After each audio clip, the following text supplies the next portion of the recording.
Welcome to Spirited Straight Talk, the podcast to help you thrive with the help of spirit. I'm Deb Shepard, psychic medium, spiritual teacher, and author. Each week, I bring new insights to help you heal from loss, connect with spirit, and turn setbacks into triumphs. So let's get started. Hello and welcome. I'm Deb Shepard. I'm here with my wife, Dana, and our topic today is there a purpose in our pain? I find this fascinating as I'm thinking about talking about this, because if you watch TV at all, or you're on social media, there's always these commercials advertising how to get rid of your pain, right? We're always getting rid of our pain. We're trying to avoid our pain on every situation. Alcohol, drugs, what else? Well, whatever. Because that's all masking our feelings, pain, right? Yeah. So physical pain, and as you get older, because Dana's a lot younger than I am, when you get older, there's a constant getting up and going, what is painful today? But we're not talking about the physical pain. However, other pains can affect our health in our body because they are related. What happens is that when we go through pain, we try to avoid it as much as possible. And yes, you're right. We get distracted. So alcohol, drugs, our phones. I mean, who is not looking at their screen? Television, computers, technology. We have a tendency to get distracted from our, let's say, emotional pain, but our pain of, life and our sadness and our grief. I mean, that's what we talk about. And people that join my programs or has a session, listens to this, is because they've gone through some challenges. And those that know me very well, and that would be Dana, I like to avoid any confrontations. So sometimes I stay in the pain a little bit longer than needed. And if you're one of those, like, just deal with it.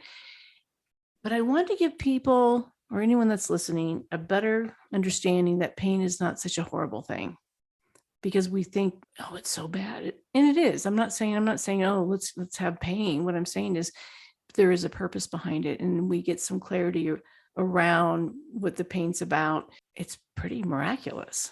And why wouldn't we want things to change in our life? And I think it's scary for us to look at our situations. Yeah. In the solutions program in my Soul's Contracts, which is part of that, is that we look really close at your life.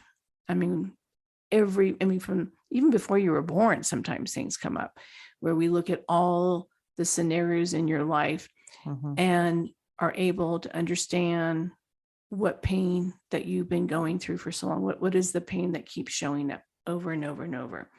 And many times we think that they're different. Like, this relationship happened to me, or my parent did this, or my boss did that, or my neighbor did this, my child did that, when actually there is a connection to all of them. And I don't think people really realize that there is a really close connection to each of those situations and patterns that we've had in our life. And when we look at it, we're like, wow, this is pretty powerful. Part of the pain of healing from our pain is our belief system, number one. And that's what we talk about, our life purpose, our contracts, things like that. But it's our current belief system. And our current belief system affects the ability or inability to change our life and the pain that we're going through. This comes from, I was thinking, these are our ancestors. We think of our grandparents and our parents and our community, our religion, our of faith. There was a lot of belief of fear and scarcity. I remember my dad saying, you have to work really hard. And his parents were part of, the Depression, the Great Depression. So when the companies were hiring, you would never leave the company no matter how they treated you. Now we see people changing jobs all the time. Yeah. But at that point, you were committed to your loyalty was, I have a job and I'm going to live no matter how horrible they're treating me and how I don't like this job and I'm miserable. That pain, you sucked it up because you know what your parents went through. Right. Your grandparents went through in the Depression. Yeah. In the Depression. So it's all this scarcity with our community and teachers. I remember my parents saying, what will everybody think if you do this? Yeah. What are people going to say? Your reputation is so important. And, there's a part of it I agree with, but sometimes we're not living our best life or our life, and we're not able to trust our intuition because everything around us keeps telling us what we're doing it wrong. Right. And so part of the pain is everything and everyone. Yes. Yeah. So part of the pain that we're feeling emotionally is a belief system that's given to us. We shut down our intuition and we don't believe in ourselves. We stop believing that we deserve or we can do certain things or we can live a different life because of all of those things that we've been told. I think about this, especially recently. It's not about fighting, but it is really looking at equality. And even when I was growing up, I was taught you don't go to college, you get married and have kids, right? Mm-hmm. I also worked in an environment where women weren't going to get that top paying job because, she was going to be a mom and she's going to be, distracted, and you're there to take care of the male in the business, or she didn't deserve as much money. It's a complete patriarchal. Well, you were in a patriarchal home, but our society itself is a complete patriarchal society where women are almost subservient. Yes. And taught to be that way. And when you are raised to believe that way, your faith tells you that, and you go into a work environment, even though you're in pain and you're not happy, you believe it. You believe you're supposed to suck it up, and this is just how it is. Mm-hmm. We look at Me Too movement. We look at Black Lives Matter. We look at how women are saying, we want to be considered equal. Even the Disabilities Act. I mean, that wasn't very long ago where we had to, as a society, change and make access to people with disabilities. I mean, how crazy is that we were in that belief system? So that pain that we lived, we thought that that's how it was supposed to be. I remember being, and anyone that's my generation, which means I was born in the 90s. Whatever. Children in Africa are starving. I worked really hard for this. I don't have to tell you I love you because there's a roof over your head and food on the table. Eat it even if you throw up. Even if you throw up. There was some food that's like, this is hard to suck down.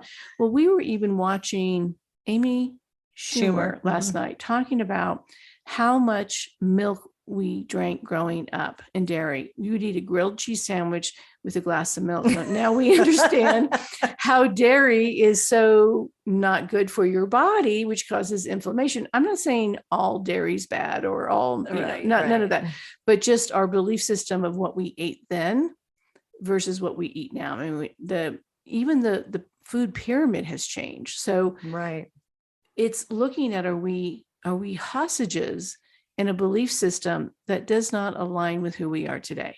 Why do we do what everyone else just tells us to do? Yeah, because they must be right. Well, because we're not trusting our intuition. We shut their I call it the compass of knowing, right? The compass of knowing means you were born with your individual compass.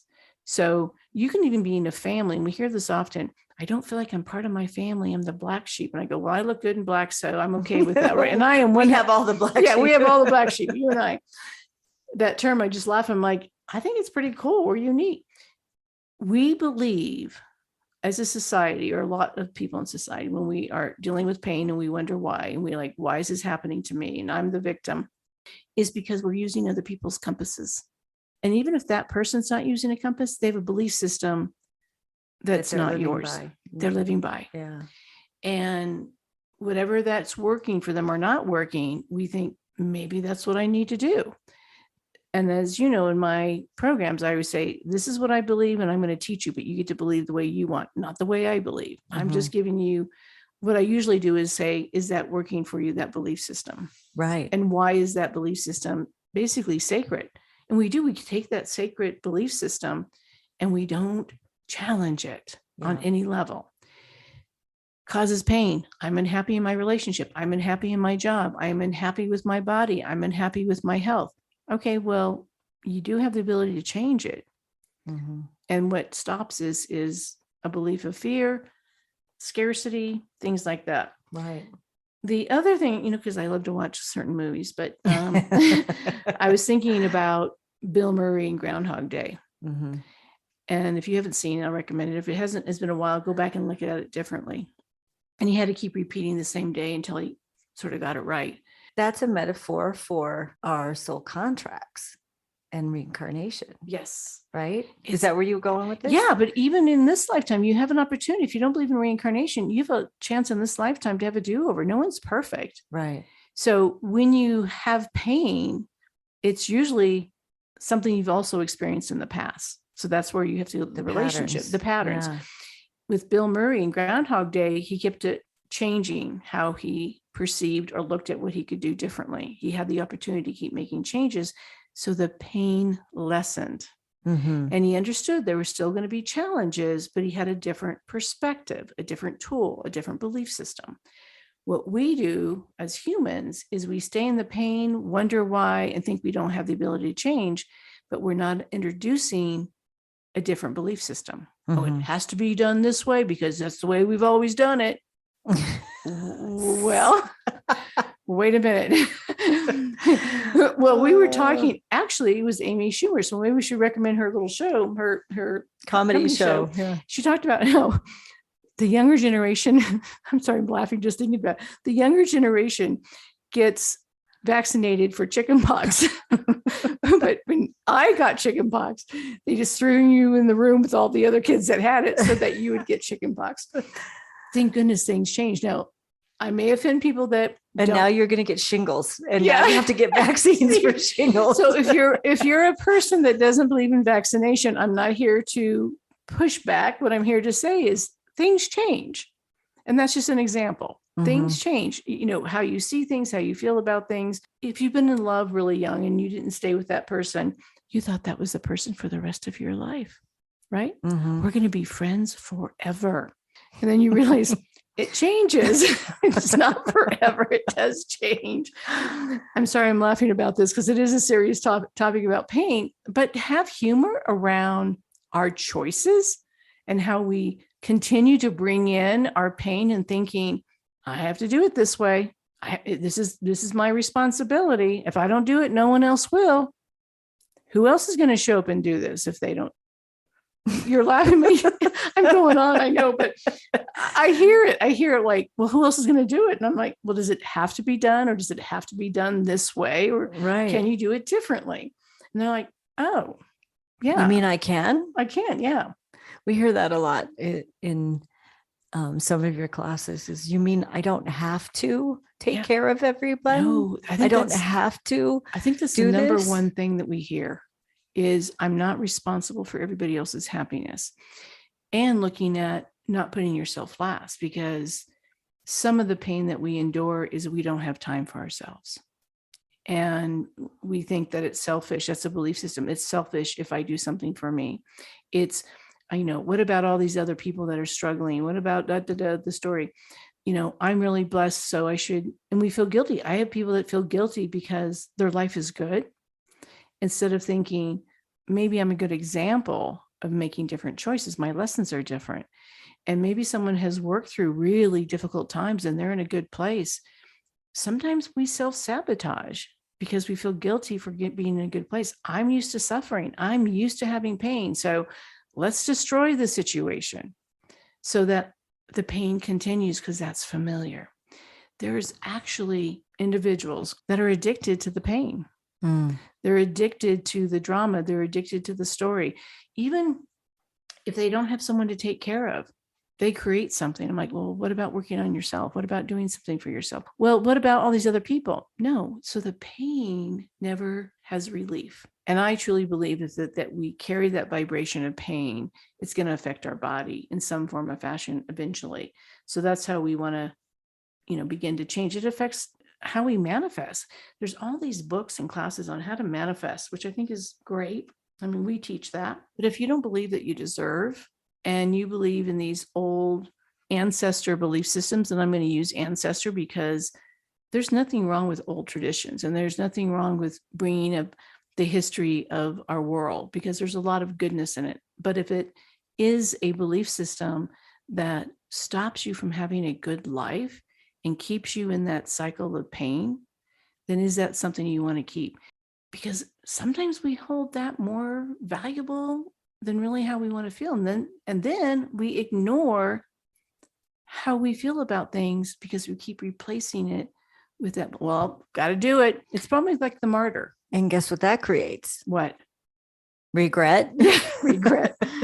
Absolutely. So that regret, the shame, if you say this always happens to me. Yeah, most likely there's a pattern. Yeah. And if you're saying this continues to happen to me, why me? I'm the victim. And these stories keep going on. That's what you talk about. And you are really good at sabotaging and not looking at you being the center of your universe, which means that you have control to make changes, then you do like the pain. That means there's an addiction to it. So the purpose of our pain is for change. And I've said this in my teaching is sometimes I'm a slow learner, that it might take a few 2x4s before I get it. And I say, there's enough 2x4s. I built a mansion. Now I'm building a second home. So I do understand that it takes time for us to change. It takes time for us to be willing to say, I don't want to do it this way anymore. Mm-hmm. So the purpose of the pain is so we honor ourselves and say, I want to do it differently. Mm-hmm. I want to show up in my life differently. And there's so many things to look for. I actually have 4 things that can be useful to start. And one of them is, we always say this because this is part of therapy and this is part of how to really look at it, because we say it in our head and we don't always get the clarity, is to write it down. And the example is, I can't do, and then fill in the blank, because what will people think? Or what if, and you fill in the blank. I'm too old, I'm too young, fill in the blank. So part of filling in the blank is, what is our reason? What is our belief system of why we can't change? What is our reason for the problem? So when we write it down, sometimes and I believe that we learn in multiple ways. And one of them is to talk about it, we process it, and then we read it out loud. All of a sudden it begins to shift how we see it. And sometimes if we look at our intuition, we can start answering our own questions, mm-hmm. because it's just not in our head where it keeps us up all the time and regurgitates over and over and over. When we're able to write it down and read it and even say it out loud, wow, becomes very powerful. I know when I have my students write something and then they read it aloud, when they're reading it, it actually creates a transformation at that time. There's a lot of emotions. They get it in a whole different level. So if you have no one to read it out loud to, read it to yourself, record it, listen to it. It can be a way to hear it from another perspective. Mm-hmm. This is my fun one. And I think this one actually becomes hard until we give people ideas. And that's to try something different, even if it's just for 10 days. I mean, you and I are on a kind of an eating plan right now. And you told me it was one of the many. You said it's going to be 90 days. I can't do 90 days. You go, what can you do? Like, let me try 2 weeks, right? I think change isn't always easy. We become people of our habits. Mm-hmm. What's normal. And when we get really, even if we're uncomfortable, we'll stay in what's uncomfortable. Because that's what we're used to doing. Yes. That's what we're accustomed to it. Absolutely. So if you have someone that's always negative and saying negative things about you, you're just going to get used to it. If you're used to feeling uncomfortable when what you eat and things like that, being in difficult situations, it becomes your norm. So giving yourself that opportunity to give a change. So I've got some ideas, which, it's always recommended. Try it for 10 days. Wake up at a different time. And that's not always easy for me, Miss Dana. Well, you've been doing it though. Yeah, I have been. 7 a.m. Well, you said to me, because I don't like getting up in the morning. So, and everyone knows I procrastinate and I don't like to get up early, but I'm being authentic. You said it's a mindset, I think is what you said. Mm-hmm. And I went, okay. And so I did. I said, okay, I'm going to just make myself, because it didn't feel like I was forcing it. I just said, I'm going to do it. It was more of, I can do this, support versus I can't do that, or this is going to be miserable. It was okay. And it didn't mean that every single day for the rest of my life, I have to do that. It meant more days than not, I'm going to show up a little bit earlier. So that's helps. Pretty cool. Yeah. Does that mean you're going to be on time? Yeah. Okay, good. I'm always on time, I think. Little simple things, which actually is hard for some individuals, is to listen to different music, wear a different color than you normally do. And if I have friends that say, I wear black all the time or navy blue, I'm like, can you try yellow, green? They go, I don't know. Can you try pink? It's difficult, but even making the changes, people will recognize it. They'll go, you look really good today. And you're like, well, it's a shift in energy. It's a shift right? in energy, 100%. Different music. If you think, well, I can't listen to that, even if it's 10 minutes in a day, to take an opportunity to listen to something different, it actually is a shift because you're paying attention differently. It's pretty cool. And there's some music you're not going to listen to, but it is important to change that. Hang out with an old friend. If they're a good friend, if you haven't seen someone in a while, make time to see an old friend. Talk about some good things. Walk to a new location, paint a room a different color, shop at a new store, try different food. It's interesting how people will not try. I don't like that. I'm like, it's about an experience. I'll never eat sushi. Yeah. It's about the experience. Right. It's opening yourself up to a different experience. That's all this is about, is finding it different. Number 3, very, very, very important. Consider the energy around you. And this is about the people you hang out with, especially, and your own thoughts. Now, I know our own thoughts can be very destructive, but if you maybe complain about, oh my God, the traffic, and a person has to go on and on about traffic in their car and their gas prices and their insurance or whatever, you may want to rethink the people you're having conversations with. And sometimes we can't avoid certain individuals if we work with them or we live with them. I know the pandemic really created a lot of ahas for people, but think about the topics with them or how to cut off a conversation that's going south. And trying to find ways to communicate that is more positive and uplifting, because we get dragged down. I think some people call them vampires. Energy vampires. Yeah. But if we're allowing it, and are you the vampire to somebody else? Are you the one in the drama telling the story over and over and over? Social media, of course, is always going to be top of one of the lists because it can be a downer. It can be a Debbie Downer. So pay attention. I know you're giving me the eye. She's giving me the eye because I watch the news. No, I'm not. And then you read the news and then you move on. Yeah. What is your thoughts for the day? This can be life-changing. If your thoughts for the day are always worried about the other shoe going to drop, something bad's going to happen, it's fear, and you're trying to manage it, that is going to be painful. And you're going to cause more pain. You're going to try. That's the law of attraction. If you are in this spiral of thinking of negativity all the time and fear of, what if this happens? What if that happens? Okay, well, if it happens, you'll deal with it. It's not happening yet. So be present. This again affects your intuition, being aligned, being able to meditate, and also causes more pain in your life.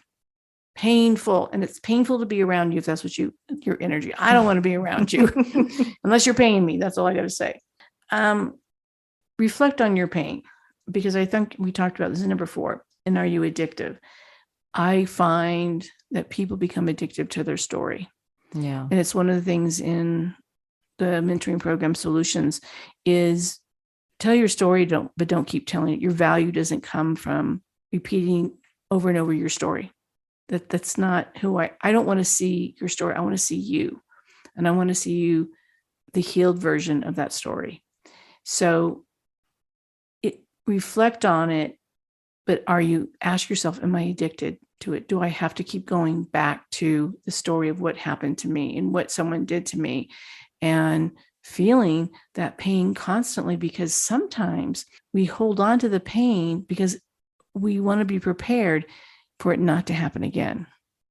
If I remember this pain, I won't let anyone hurt me. I'm not going to trust anybody because I'm in this pain. So get out of your own freaking way. Yeah.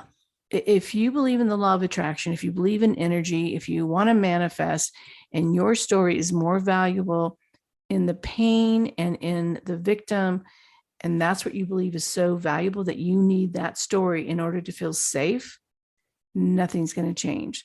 And this is when we talk about, is there a purpose to pain? It's up to you to decide.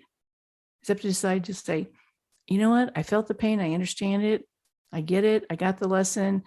It's a value, but I'm not going to sit in it all day long and talk about it all day long. And let's face it, if you're alive, you're going to feel pain in some fashion, emotional, mental, you're going to feel it. Mhm. So that's part of living. It is. I think some people are fearful of living and making the mistake again. It's almost like they're living in the pain because that's in their belief system, their purpose. I'm supposed to be suffering versus I suffered, but I'm also, that's not who I am. That's an experience I had. Right. We want everyone to remember too is I love the teaching, the mentoring. So always look for my programs, my classes, and especially the soul's contracts. Love teaching it, and it helps with understanding there is a purpose to our pain. Thank you for listening to today's episode. I hope it inspired you. If you enjoyed our conversation, make sure you subscribe so that you get notified of new episodes. And let's get connected. Visit debshepard.com for more insights, support, workshops, and to book a session with me. And finally, always remember, your loved ones in spirit are just a thought away. Even though they're on the other side, they're always by your side.